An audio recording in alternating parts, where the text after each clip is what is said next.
All right, we are going to make a transition in the course. So we spent this first third of the semester kind of deep in self-awareness, content, and getting to know ourselves and being able to put some words around how we describe ourselves. We're going to shift the course content now towards what do we mean by conservation leadership. At the end of this section of the course, so in another 5 weeks or so, we're going to bring those two things together, where we have conservation leadership better defined and better understood. And what I mean by that is we can attach behaviors to that term, conservation leadership. What does it mean you're doing if you're an effective conservation leader? So if those behaviors are A, B, C, D, your self-awareness is these what you know about yourself. How does that match up with these conservation behaviors? So again, if conservation behaviors are A, B, C, D, what does your self-awareness say about your natural tendencies to be able to do those things? And then as well as where are you going to have to work harder because some of those conservation leadership behaviors may not come naturally to you. That's where we'll bring these two things together, is toward the end of this third of the course, which is in late March, early April. As I've mentioned a number of times, most of the leadership, most of the understanding that we have about leadership does not come from the conservation sector. Very little of it does, in fact, and most of it comes from the corporate sector, the for-profit sector, and the education sector. And the book that I've referred to a few times, The Leadership Challenge, has this kind of nice, concise summary of what is leadership and sort of 5 easy to understand, nifty strategies that are listed there across the bottom of the screen. And the reason I bring this up is when I spent my sabbatical in 2013, 2014, kind of really trying to understand leadership, there wasn't a lot out there to understand what conservation leadership was. Where does the leadership literature exist, right? So that opens up just sort of this abundance, this kind of overwhelming abundance of books and articles and training manuals and all of that that are clearly based on a lot of work, a lot of practice, a lot of research, right? And that's where I felt like this book does a pretty decent job because the 5 behaviors it describes seemed to really summarize well the sort of number of books that I had read while on sabbatical. But again, those were all coming from these more non-conservation sectors of our world. When I started in on my sabbatical was focused on leadership because when I was coming back from sabbatical, I knew that I would be stepping into a role of directing our graduate program in conservation leadership. And our undergrad program was in the middle of a shift as well. We were shifting it away from recreation and towards conservation.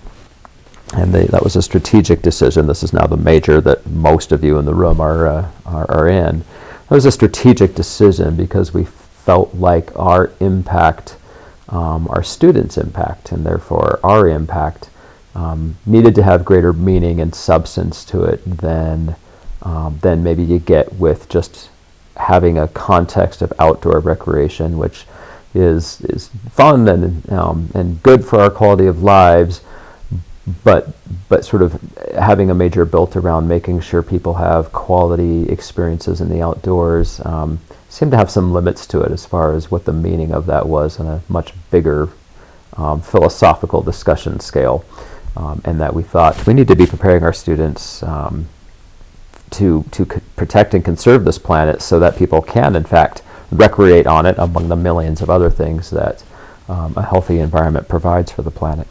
So when I started in on this sabbatical, I looked at organizations that were doing some type of conservation leadership training, right?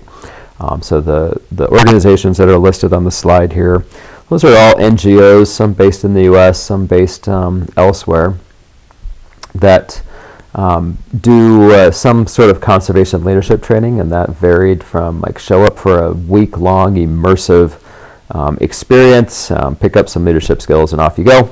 Others were more cohort-based, where you show up for maybe a similar week-long immersive experience, but then there's like a once-a-month check-in with you and the other participants online. There may be some other online modules delivered around leadership themes and so on. So that it kind of varied from one organization to the other, but the thing they had in common is they all had some sort of opportunity to participate in a training that used the terminology conservation leadership. And when I was digging into, well, what goes on in these trainings, some of them when I was sort of comparing them in my head to what stuff in this book has to say, a lot of it didn't match up. Like the Institute for Conservation Leadership down there in the lower right, they're based in Washington, D.C. It seemed to be more focused just on, not just on, but it seemed to be more focused on effective management of conservation nonprofits, because their conservation leadership programming included things like fundraising and grant writing,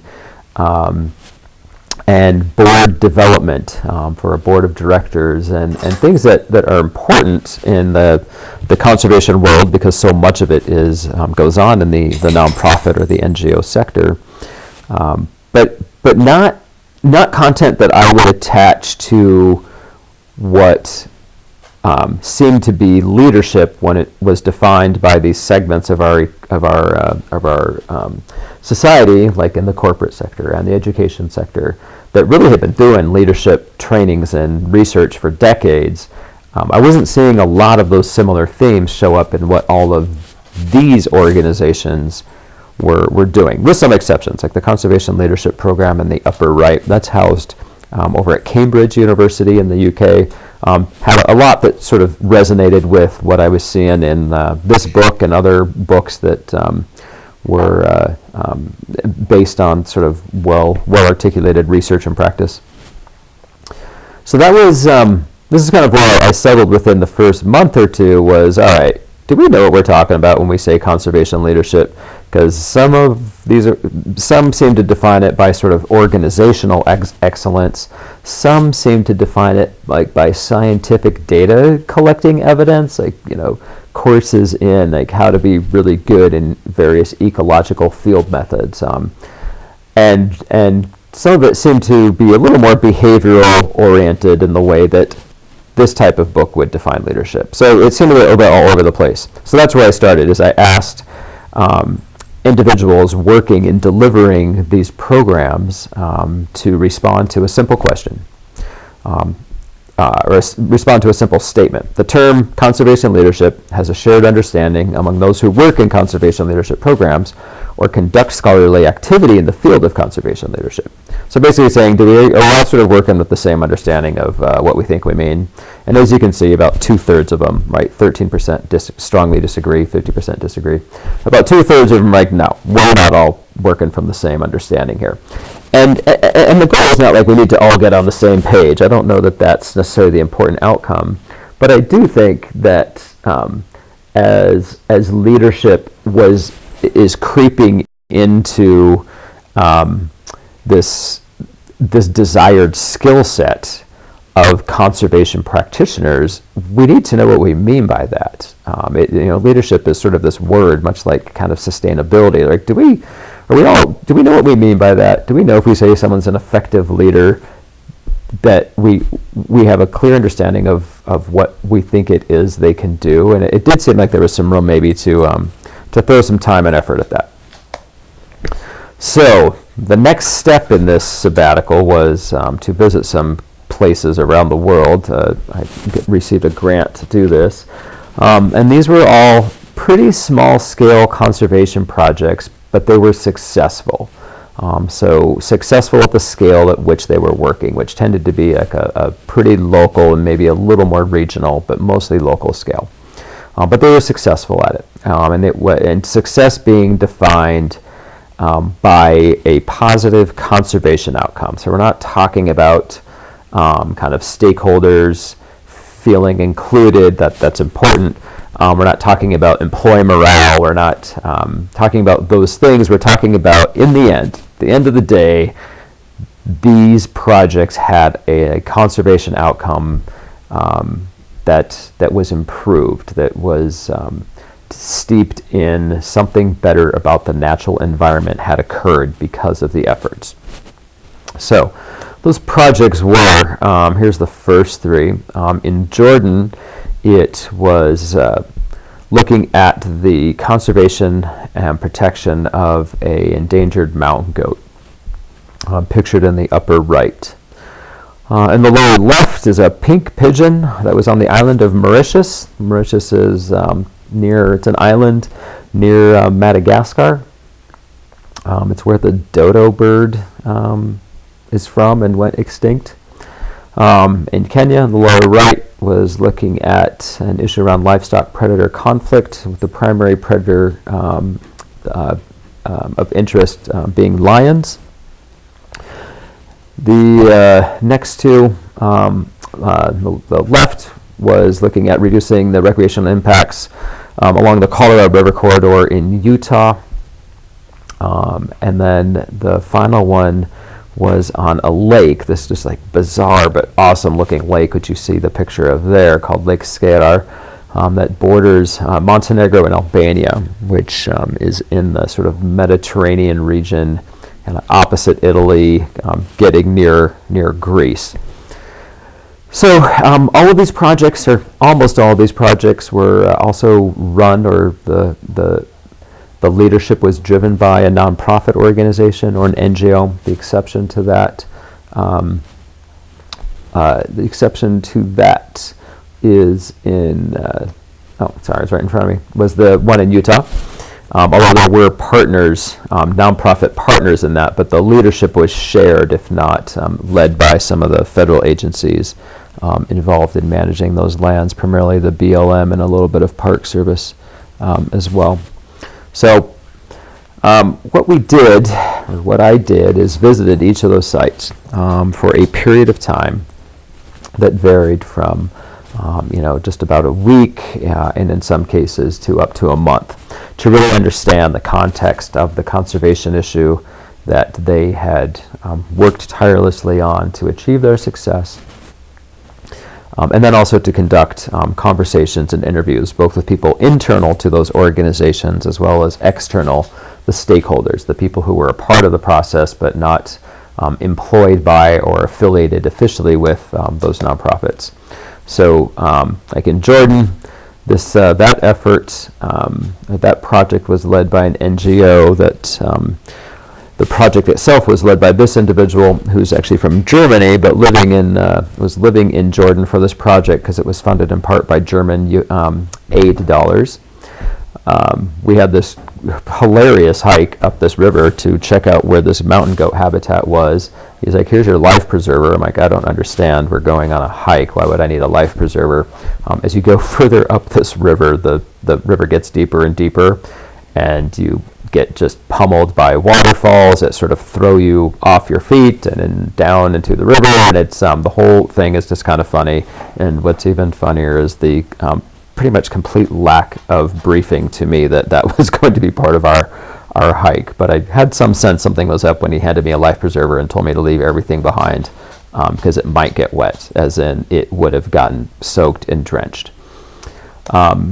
So it was meeting with staff, or kind of project managers, project coordinator types with a lot of this, and then also meeting with stakeholders and having conversations with them about how they saw the work of these organizations going on in their communities. So just through a lot of conversations and a little bit of where available review of written materials, maybe in an annual report or maybe in a little bit of media coverage, minutes from meetings and things like that, to kind of understand what did these nonprofit organizations do to eventually effectively reach some conservation outcomes. That resulted in a laundry list of behaviors that they did. Those behaviors are now listed at the bottom of the graph here. And so that we had these 15 to 20 behaviors that I extrapolated from all of these conversations with these 5 projects around the world. I took those behaviors, right, just a laundry list of things that these nonprofits were doing.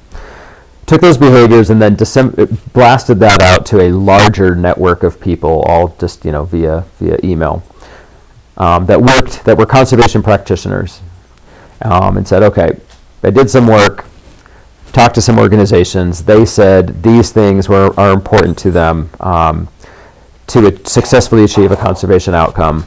Tell me what you think, right? So they just had to respond on a scale of 1 to 7 on each one of these. Like, how important is this to what your organization does? So the stuff on the left, to the left of the red line, are the ones that came back with the most consensus. So this was about 112 people, I believe, that responded. So things, if I just go left to right on this graph, the most important skills were partnership building, setting a vision, conflict management, situation assessment, strategic planning as the kind of top tier. The second tier was facilitation skills, creating a positive organizational culture, strong problem-solving skills, community outreach, motivating others, and then development and fundraising. So that's our second tier, and I wouldn't put all of those things in the bucket of these are leadership strategies. I don't know that development and fundraising is a leadership strategy per se that leads to a conservation outcome directly. It's certainly important in the nonprofit world. And then we get to kind of the bottom rung of these behaviors that came up in some of the interviews. So to the left, kind of our third tier of behaviors: conservation management planning, managing teams and employees, risk assessment and mentoring.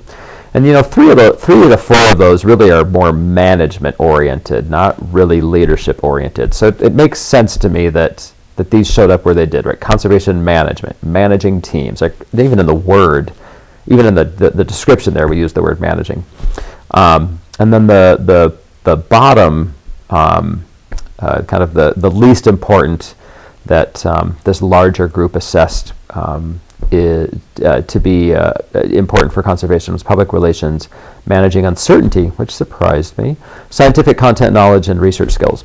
Now you should, on those last 2, that doesn't mean that research skills and scientific content knowledge is unimportant, but as far as influencing others to achieve something, they're not saying that these are the most critical things, right, in a leader. All right, so from there, that was a part 1. Wrote an article about it. It was listed for this week. Hopefully you read it, because then that means more than me read it. That led to about a year and a half ago looking at this kind of a second time. We were this whole process, right? All of this stuff here led to some kind of emerging understanding of maybe what conservation leadership is, but it still felt a little scattered. So we went back to literature, back to conservation literature only, and we're looking for articles that discussed, that researched and discussed, here's a positive conservation outcome, and here's some of the stuff that went on to achieve it. I'm using some pretty non-scientific language there, but wanted to see of the articles that were out there, maybe there was more we could extrapolate just within the realm of conservation. So we get on your usual databases, right? We do some searching of conservation leadership or natural resource leadership, and we kind of we had some other ways of presenting that. That initially resulted in 600 articles, and you have to go through at least all the titles and abstracts of those to say, okay, this is somehow made the cut in the database, but clearly isn't what we're looking for. So tossed them. That let us eventually distilled that down to 47 articles that we felt this article is talking about something that leaders can do that leads to something positive in the world of conservation.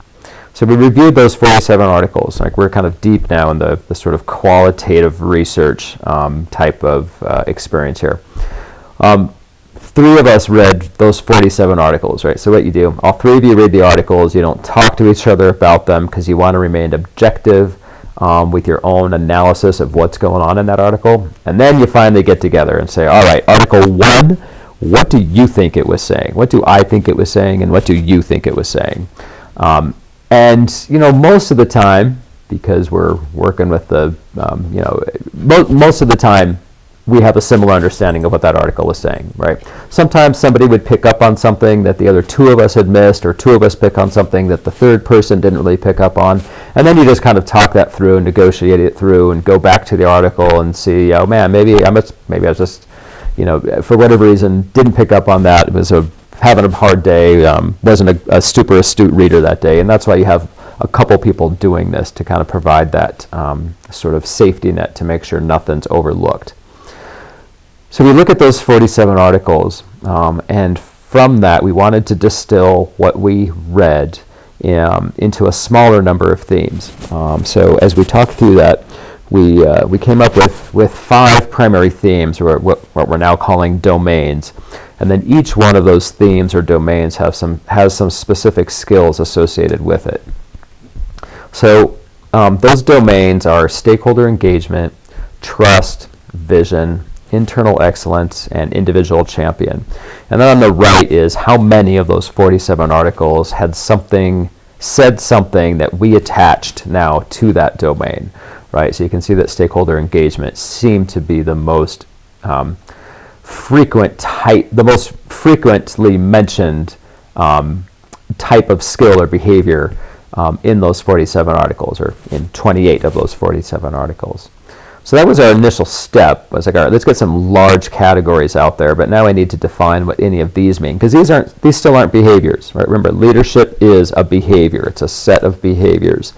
These are not defined in terms of behaviors. They're categories, or they're domains. So our next step was to revisit those articles again. This is an exhaustive, fatiguing process sometimes, to say what are the behaviors that we feel these articles are saying. So in stakeholder engagement, we define that by 4 behaviors, and that means stakeholders have access to the conservation project, that the leaders have effective communication with stakeholders. Like, what we mean by effective is that they are communicating, and that what they intend to communicate is in fact what is being heard. It's being processed and heard as the communicator intended. They manage conflict successfully, and that all of the partners in these have clearly defined roles. That there are no partners sort of wondering, like, what's my role in this, or this organization seems to be doing what I thought we were doing. So having clearly defined roles. Trust, we distilled down to 3 behaviors: that the leader knows the local context and culture in which the issue exists, that they take the time to build relationships with the local community or local stakeholders, and that there's an opportunity for local people and stakeholders to provide information and to receive information from the leader and their organization. Individual champion we distilled down to 3 behaviors, and this really is like one person. Often it's one person is what we found. That one person it persists through adversity. That inevitably, when you're working in conservation, there are setbacks. There are things that keep you from making the progress that you wanted to make, that are often unanticipated, but they persist. They don't let it break them down. They don't let it knock them down. There's a song, I Get Knocked Down, that one. Second, they have unwavering passion for the cause. Like, it is their life's work. It is and will be their legacy. And then the last one is that they are inspiring to others. They motivate others to want to do well. Vision is the 4th domain. It has associated with 2 behaviors. One is that there is a clear definition, a clear vision of what we're trying to achieve. And that vision includes the perspective of others that are included and affected by the conservation issue. And then the last one, probably kind of the least interesting to me of the 5, is internal excellence. And this is really amounting to the team that is dealing with the issue. And that might be a nicely confined sort of nonprofit organization or government agency, but it can also just be a collaboration, a collaborative that's addressing something. So that how does that collaborative or how does that team work? And so the behaviors there are, is there good communication within that core team? Is the team able to address this issue and understand the issue at different scales? So while we might be working on the recovery of species X at this local scale, we understand the issue at a larger scale and are involved in networks that work at that issue at those larger scales. And the last is, how quickly are they to adapt to change? When the inevitable occurs but isn't anticipated, how nimble are they to address that? And that sort of, I think, gets to an important skill around being flexible and being willing to kind of forego what you thought the plans were going to be because something emerged that wasn't anticipated. Our next step, and this organization may be familiar to some of you because we looked at them in the nonprofit class, but we were looking at them in a different lens, is to apply this framework, right? These 5 domains and these 15 behaviors associated with those domains, apply those to various cases around the world to see, does this framework hold up? Or under what circumstances are more of these domains and their behaviors important than others? So we next looked at the work of a nonprofit organization in northern Kenya that deals with lions and lion conservation, and they've been pretty successful at the scale at which they're working in many respects.